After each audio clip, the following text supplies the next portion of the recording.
What I wish I knew before therapy.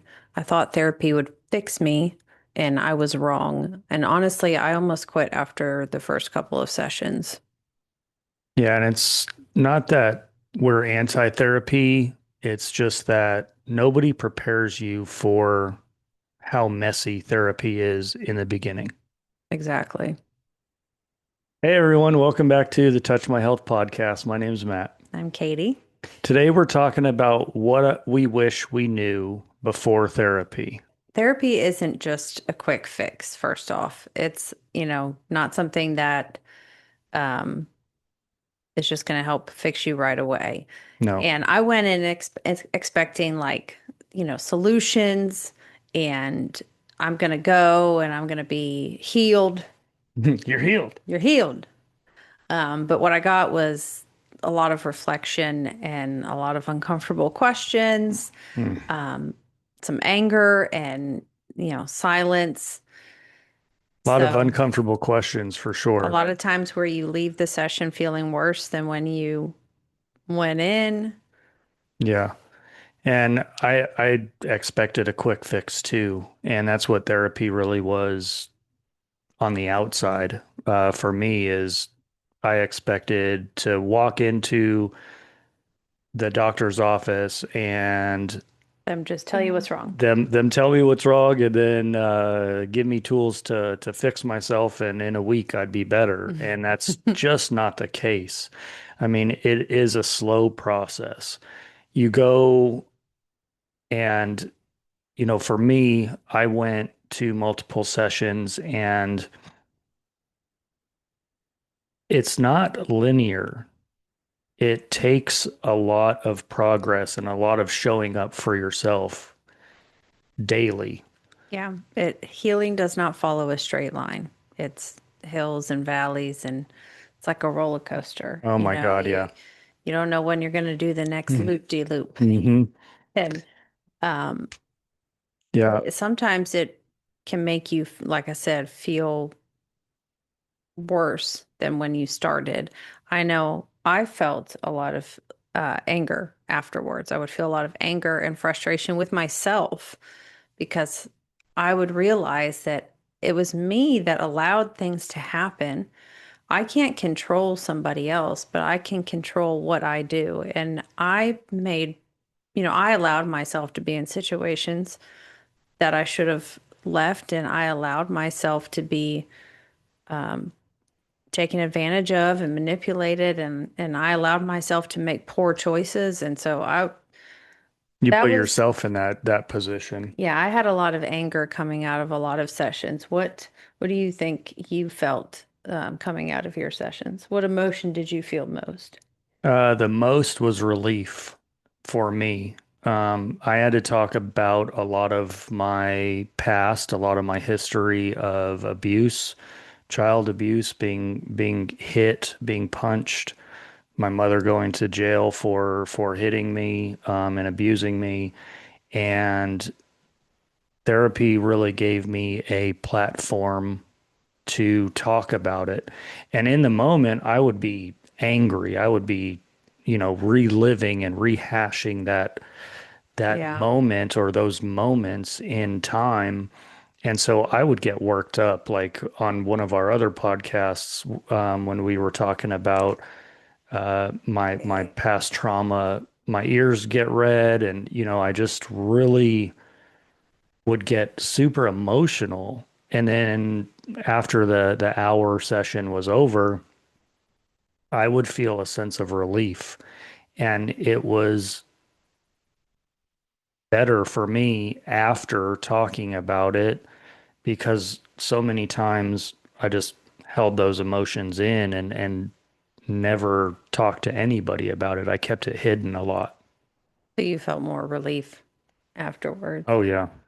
Well, that's good. I mean, I feel like relief came for me more way farther down the road, but one of the things too about therapy that you they don't tell you about beforehand, or you don't really think about, is you have to do the work outside of that room. Mm. Outside of that therapy Oh session, yeah. you have to do the work. Therapy is probably 1 hour a week.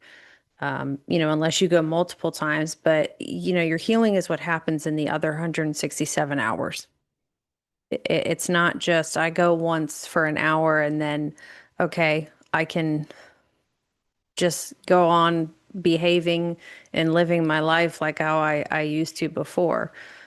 No, you have to put in the work during the rest of the time. That's when the action behind that 1 hour session and how that healing really starts. Yeah. It's therapy doesn't save you, it guides you to help you get better. It's definitely tools and a guide for Hmm. your healing process.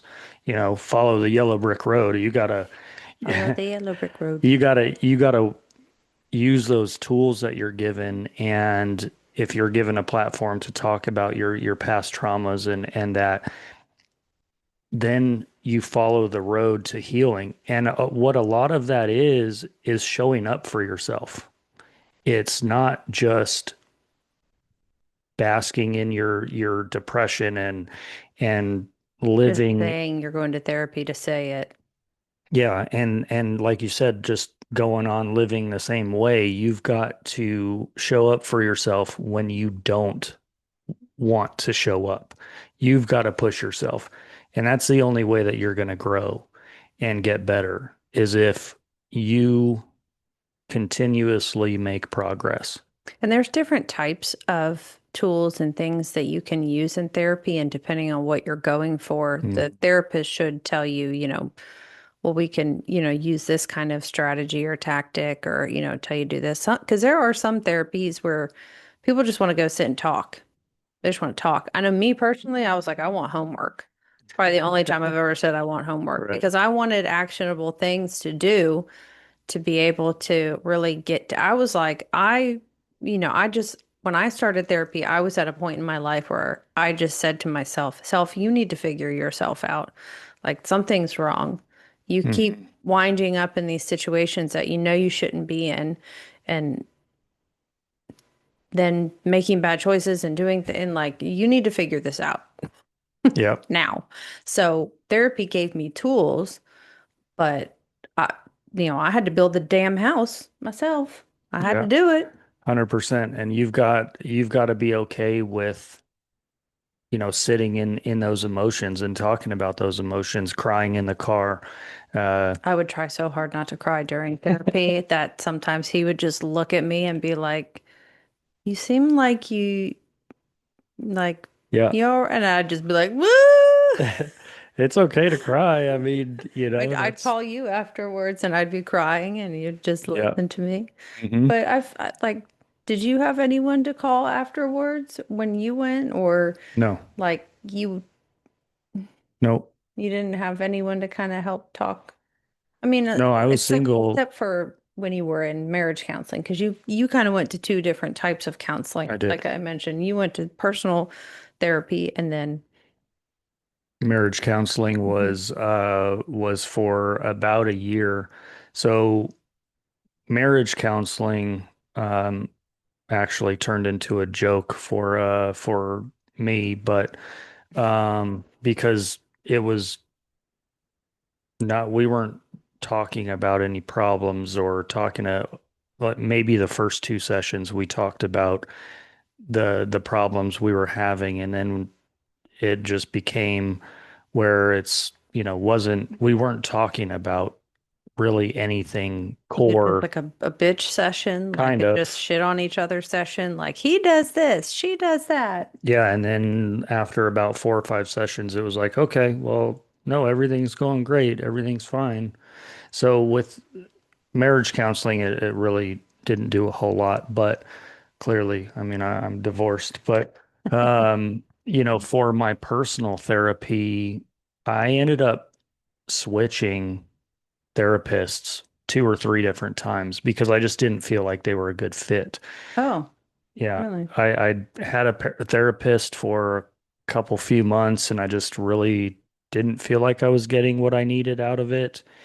And the person would just stay silent, which is great. But then, like you said, I wasn't given any homework. I wasn't given any Yeah. tools. It was very it just didn't fit. Yeah, not all therapists are a fit for you. Hmm. You have to, it's, it's like interviewing almost for a job, and you're interviewing a candidate or for a for a Yeah. boyfriend or a girlfriend. Like Yeah.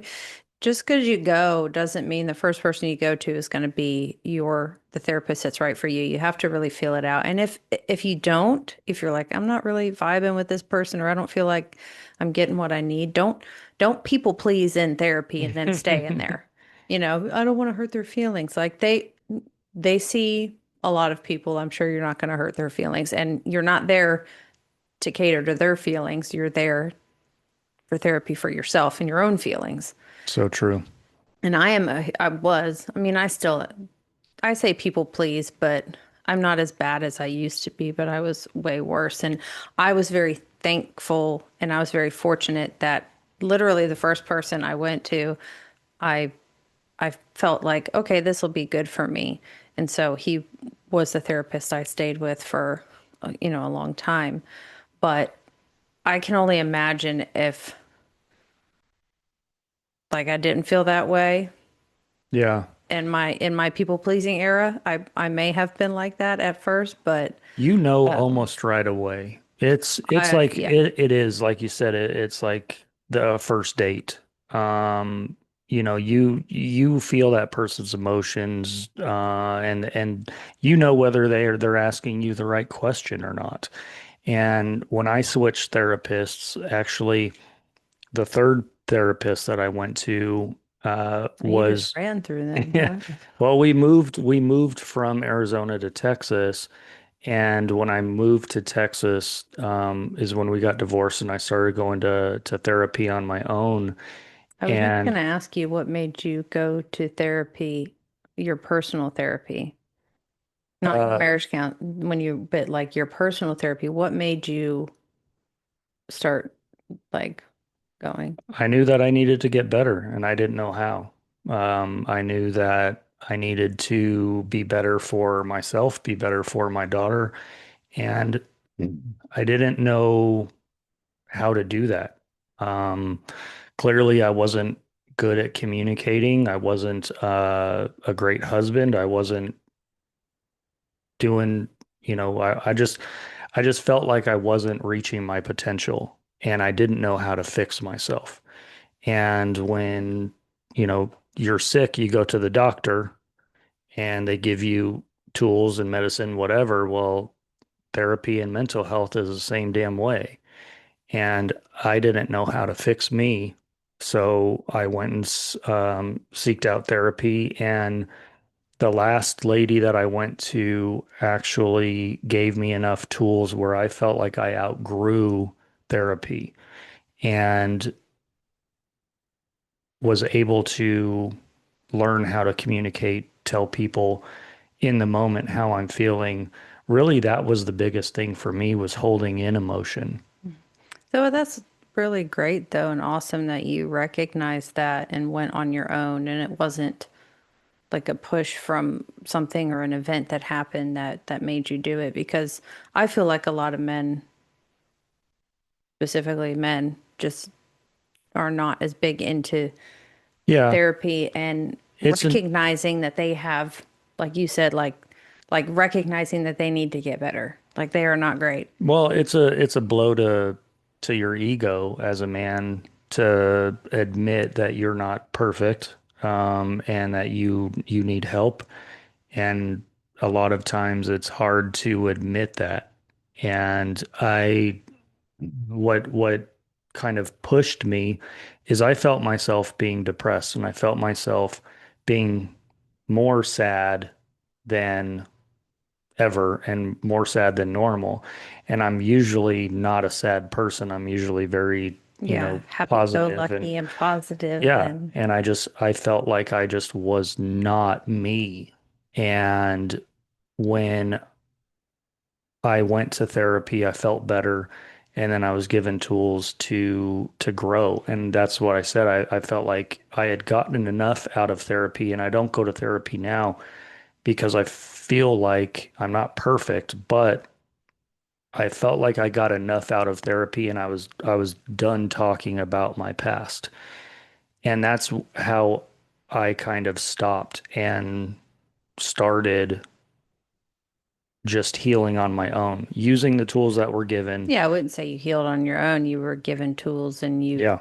you know, Yep. went to you did the 1 hour a week, but you also put in the other 167 hours. I did. I did. And that was a big, change in my life. I mean, you and I communicate effectively and have been able to be together for 3.5 years. And I don't know that we've ever had a blow up, but there's little obvious tiffs here and there, but nothing ever that lasts more than 20 minutes. And in my marriage, shoot, we would go 2, 3 days without talking to each other.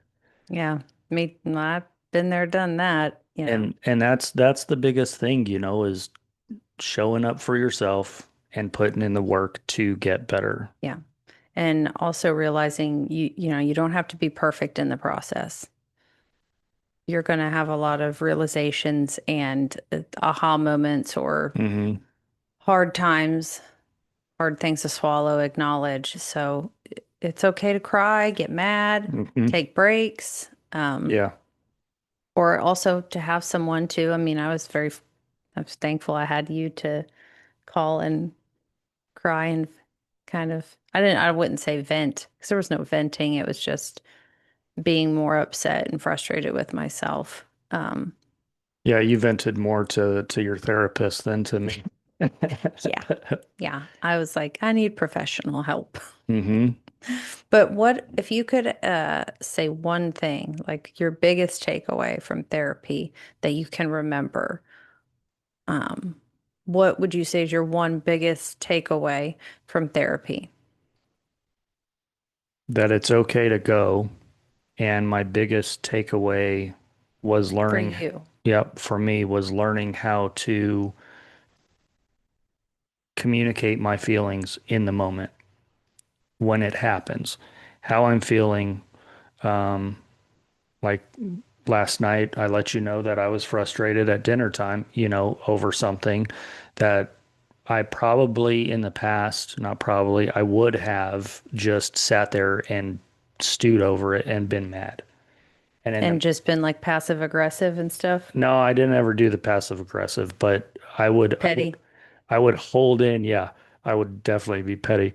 But I would hold in that emotion and I wouldn't talk about it. And then there would be, an argument or something, and I would get mad and I would lash out. And it wasn't that moment that was pissing me off as much as it was The all of culmination of all the things you all of the didn't talk things. about in the Yeah. moment. Which Yeah. is so that's such a I think common thing too that people I know I used to do that a lot. Yeah, I mean that's how resentment starts is because you don't address the things in the moment and when they happen and you let them build and build and build and then you get very resentful and irritated and frustrated and it comes out in every tiny little thing and then the little things just become massive and you have this blow up fight. Just a snowball of all of your Yeah. feelings. And yeah. So, but what would, God, my hair is like tickling me. I'm shedding. Um, so that was your biggest takeaway for you. Now, do you have like a tool that you were given to use that is something that you still, I guess, like a tool or a tip or something that was taught to you that you still utilize today? Yeah. Yeah. I learned a lot about stonewalling in marriage counseling. And stonewalling is where you're having a conversation and you get the last word and then walk out of the room or slam the door. So you get the last word and they don't have the option Well, to, that's not really a tip well, this is or a tool. the That's a the tool is don't coming. do this. Oh, So learning how to again, communicate and have a solution to whatever problem you're arguing about or have a disagreement about is not stonewalling and coming to a compromise and coming to a solution to the problem that you're talking about, not just fighting and just, Speaking yelling. words back and forth Yeah, just to spew words. with no solution in mind, just anger. I don't like how you brush your teeth. I don't like the noise you make. That's what I still use is when we have any type of disagreement or whatever, it's not me walking out of the room, slamming the door. It's letting you know how I feel, and then allowing myself to listen to your rebuttal or to your answer, And then find the solution. and then finding a solution. Okay. I'm sure what I'm going to say is a common phrase. I didn't come up with it and can't remember who else said it, but you have to remember when you're in an argument with your partner, it's not you versus your partner, it's you and your partner versus the problem. Hmm. That's And you big. have to remember that. Like you're not fighting each other. There's an issue, and that's the issue that you both are Yeah. fighting against. So remember that. But when you don't address things, all those Yeah. big things flow. It's not all of a sudden that I hate you and you're the worst person on Yeah. the planet. It's that we have a problem and So your biggest takeaway, the thing that you learned probably would be like conflict resolution, like a yes, healthy conflict resolution. healthy conflict resolution. Mhm. Yeah. How about you? My biggest takeaway from therapy was learning that self-esteem is not the same as self-compassion. I mean, I think I've told you this before. Like a very profound moment for me when I was in therapy was when my therapist looked at me and he was like, "Katie, you don't have a self-esteem issue. You have a self-compassion issue. You have very little to no compassion for yourself. What's the You difference? well, like self-esteem is." Um, more, I don't know if this will be the technical like term, but more like how you view yourself. Like, oh, I'm attractive and I know I have my shit together and like Like like outwardly yeah, projection? like I know I'm attractive, okay? I know like I have my CPA license, so I know I'm educated and I have a good job and I'm established and we have a nice house, we have nice cars, or you feel good about yourself. You know that you have a certain level of prestige, kind of, I guess. Okay. But you view yourself in a good way. You have good self-esteem. You don't cater to people to try to get them to like you or something like that. So self-compassion is the way it's the way you view yourself too, but compassion you have for yourself. So like we have compassion for our children. They make a mistake, they do something wrong, we or if they mess up and it's on accident, we tell them That it's okay. okay, Everything's fine. Yep. but when you're saying that to yourself, you're like, no, you're a piece of shit. You're this, you're that, where Right. you put such a high standard on yourself that's almost unattainable, and you put so much pressure on yourself that if you don't succeed to the level that you've put on yourself, you just rip yourself apart. And I just would rip myself apart constantly all the time. And so I didn't, I had so much compassion for other people and I had such a big heart for other people. But when it came to myself, I just didn't have any. I had none, very little. And so I always just thought I had low self-esteem. And people pleasing is often a characteristic of low, not having a lot of self-compassion. It's not necessarily a self-esteem issue. I mean, I guess it could be too, but it's more of that compassion, that self-compassion. So that That was a very profound thing. And I've done, workbooks. I still need to finish one of them that I like got halfway through and it's okay to life take it's okay to and take life, breaks. yeah. Yeah. But I do think there is a big distinction. And it might not sound like it is, but when you realize it, and you realize it in yourself, it's like a light bulb. It's like, aha, wow. Mm. So, I think that's pretty typical for people to beat themselves up. You are so much harder on yourself than other people are. for sure. And so the like you said, the self-compassion, that's huge. Hmm. Not telling yourself you suck, you're the worst, you messed up this one Yeah. time. There's never any coming back from it. There's coming back. You can come back from anything. And you're a lot stronger than you think. Yeah, That's absolutely. for everyone. That's you included. Yeah. I mean, you've heard me before. I mean, I'm definitely not as bad as I used to be, but I still sometimes, um, Yeah, you dog yourself and I stop you because I don't yeah, like you talking about my girlfriend like that. yeah. Stop talking about my girlfriend like that, gosh. Rude. Hmm. But the like a tool, like my biggest tool takeaway or an actionable step is has always been writing things down. Hmm. Writing things down, um, Journaling. yeah. And I don't do it as often as I used to.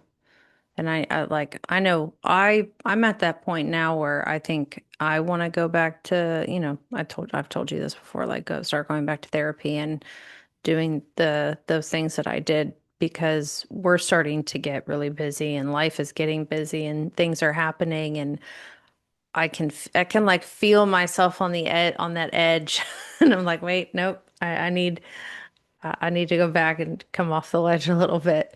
So it's always, you know, taking breaks and then acknowledging when you need to go back. It's time to go back. I gotta go back, you know. There's nothing wrong with that. I like your doctor analogy. It's a very good one. Yeah. You go to the doctor when you don't feel good and you're not sick all the time. Some people are very fortunate they only get sick once every couple of years. So, yeah. But, I mean, me too. I don't remember the last Yeah. time I was sick, but And I feel like that's the biggest thing that you have to get over is your own ego. Healing is not about being fixed. It's about being the best you, the best version of yourself. yes, being the best version of yourself. Hmm. You have to be the best version of yourself. No one else can. You have to do that. And you have to do it for yourself. And when you do it for yourself, it will just spill over into all the other areas of your life. I mean, I believe that 100%. You have to be better for you in order to be better for all the other people in your life that you love and care about. Yep. And you have to be there. You have to be there for yourself. Show up and Look at yourself and say, self, work every day. we're going to do this. Yep. Work on yourself every single day. I just heard a tip, just this last tip, because I just remembered it, and then we'll wrap things up. But it's of course, a Mel Robbins tip, and I love it's her. amazing. But this has really helped me the last two mornings because I have been struggling in 2025 to get up and do my morning workout routine. I still do it, but I'm struggling like hitting the button of the snooze. I know you're over there like she puts that damn alarm on and then doesn't get up. And so she said And at 4 in the morning, I don't have the energy to tell you how I'm he feeling. forgets effective communication at 4 a.m. in the morning. That tool we talked about, yeah, that he forgets I it. just roll over. Yeah, yeah, you're not bad at all about it. You're a trooper. But she said it's called it's in her Let Them book, but it's 5 4 3 2 1. So before you do anything or when you're about to do something, don't think about it. Just 5 4 3 2 1 and do it. Oh, Just say five just count to because yourself. the longer you like for me in this example, I will explain. So my alarm goes off. I hit off because I can't hit snooze because if I hit snooze, this one's gonna have he's not gonna be happy. Right. And my baby's gotta be happy. Not at 4 in the morning. So I hit off and I lay there. And before I would sit there and play scenarios in my head. Okay, well, I'm still tired. Fine, maybe I just won't go work out this morning. I'm just so exhausted. Or what does my day look like today? Can I squeeze it in somewhere else? But you know, when you squeeze it in somewhere else, it's just you're not going to feel as good, you're not going to feel as productive. Or what if I move this many, and it's just all these things going in my head, and then I turn it off, and 9 times out of 10 I can't go back to fucking sleep. Yeah. So I'm sitting there Yep. tossing and turning. So the last 2 mornings when I hit off, I've just not even allowed my brain to start thinking those things. I just 5, 4, 3, 2, 1, get up, Rip the get covers up, off. get up, Yeah. just get up. Yeah. Talk to yourself in the bathroom. Have those conversations while you're getting dressed to go to the gym or to go to yoga. And Good I've job, done it. babe. I've done it the last 2 mornings. This morning I didn't really, not, I'm sorry, I did it Wednesday and Thursday. I didn't really count this morning because I got to sleep until like 7. So like at Yeah. that point, I don't have an excuse because it's the mornings it's like the 4 a.m. mornings when it goes off. But I feel like it would also be helpful if for any activity you want to do. I wanted to organize my desk today. I was going to do that. So I just started doing it. But I think if if something was preventing you from doing that, you just 5, 4, 3, 2, 1 and start doing it. Just start doing it. Just get up, start doing it. There you go. Talk to yourself while you're doing it. Push yourself. Yeah. That's it. So I Yep. loved that little tip. It has helped. I'm going to That's say it like great. every day now. That's great.